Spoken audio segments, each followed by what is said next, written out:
You have lived with yourself your entire life. And yet, if someone were to ask you, honestly, without performance, without rehearsal, who you really are beneath the surface, you would hesitate.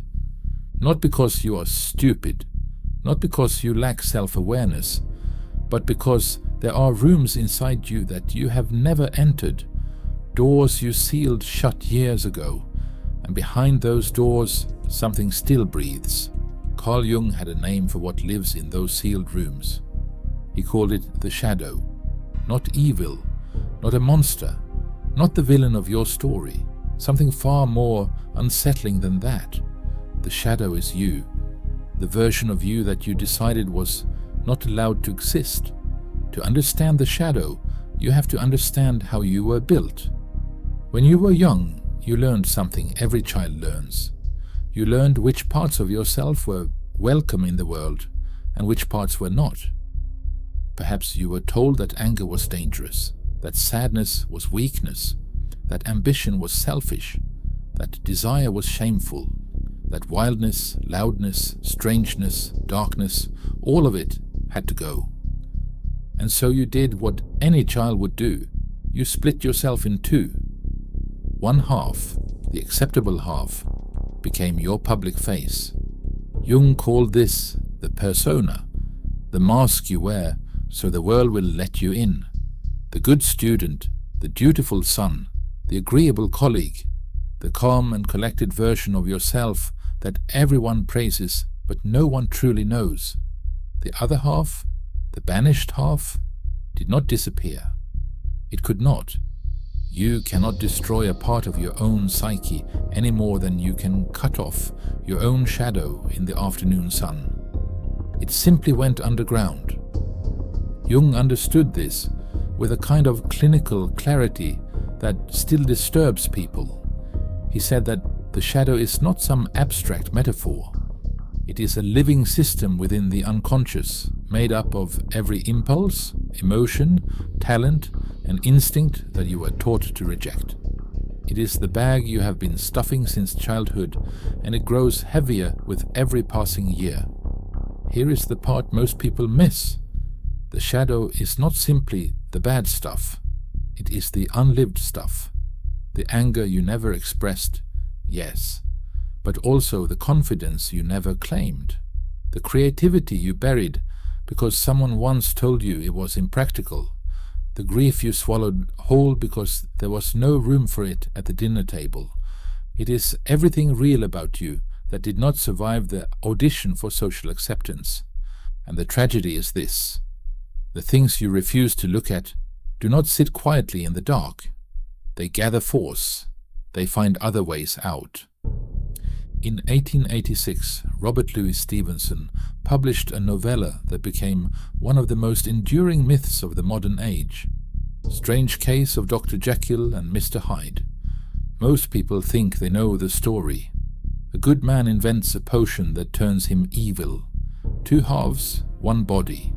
A cautionary tale about playing God. But the real horror of the story is far more precise than that, and far more Jungian than Stevenson could have known. Dr. Henry Jekyll is, in every way, a man of the persona. He is polished, respected, morally upright. He is the man the world expects him to be. But beneath that surface he is suffocating. He has desires, impulses, appetites, not monstrous ones, but deeply human ones, that his social position does not permit. He has spent a lifetime pressing them down, burying them under layers of reputation and respectability, and then he finds a way to let them out. Not through reflection, not through honest confrontation, but through a chemical escape hatch. A way to become someone else, someone who is not accountable.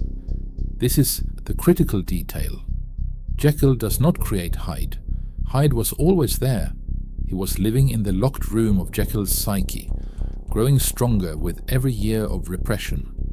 The potion did not manufacture evil. It simply gave the shadow a body. And what happens next is exactly what Jung would predict. Hyde at first is small, physically smaller than Jekyll, young, almost adolescent in his energy, because the shadow, when it first emerges, reflects the age at which it was locked away. It is immature. It has never been socialized. It has never learned boundaries because it was never given the chance. But left unchecked, fed by years of denial, it grows. It becomes ungovernable. It begins to act autonomously. Jekyll finds himself waking in Hyde's form without choosing it. The repressed self begins to override the conscious one, and in the end, Jekyll cannot return. The persona collapses, and the shadow swallows everything. This is not a Gothic fantasy. This is what happens in real life when people refuse to integrate the parts of themselves they find unacceptable. The shadow does not wait for permission. It does not care about your reputation. Given enough pressure, enough time, enough denial, it acts on its own. And when it does, you stand in the wreckage and say, "That was not me." But it was. It always was. You do not need a potion to meet at your shadow.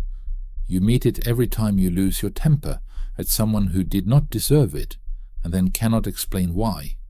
You meet it in the person at work who irritates you beyond reason. Not because of anything they have done, but because they embody something you will not allow in yourself. Their loudness, their confidence, their refusal to care what people think. You look at them and feel a flash of contempt, and that contempt is the shadow whispering that could have been you if you had not been so afraid. This is what Jung called projection. The shadow cannot speak to you directly. You have made sure of that. So it speaks through other people. It shows you what you have rejected by making you react to it in the world around you. Think about the things that make you disproportionately angry, not mildly annoyed, enraged. The public figure you despise, the trait in others you find unforgivable, the behavior that disgusts you on a level you cannot fully articulate. There is your shadow, waving at you from across the room. This is not comfortable, it is not supposed to be. But understanding it is the difference between living your life and being lived by forces you refuse to acknowledge. The shadow also drives self-sabotage. The person who wants intimacy but destroys every relationship. The artist who dreams of creating but never begins. The professional who reaches the edge of success and then inexplicably burns it down.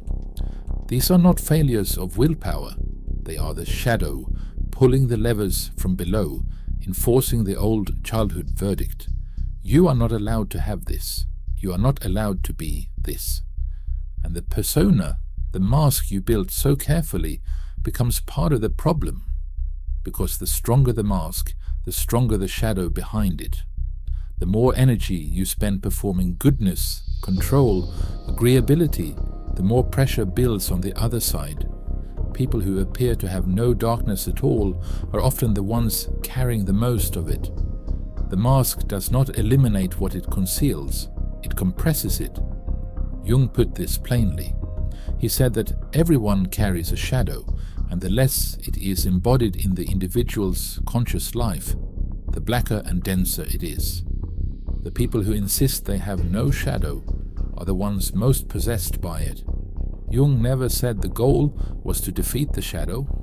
He said the goal was to meet it, to turn toward the locked door, open it, and look at what is inside without flinching.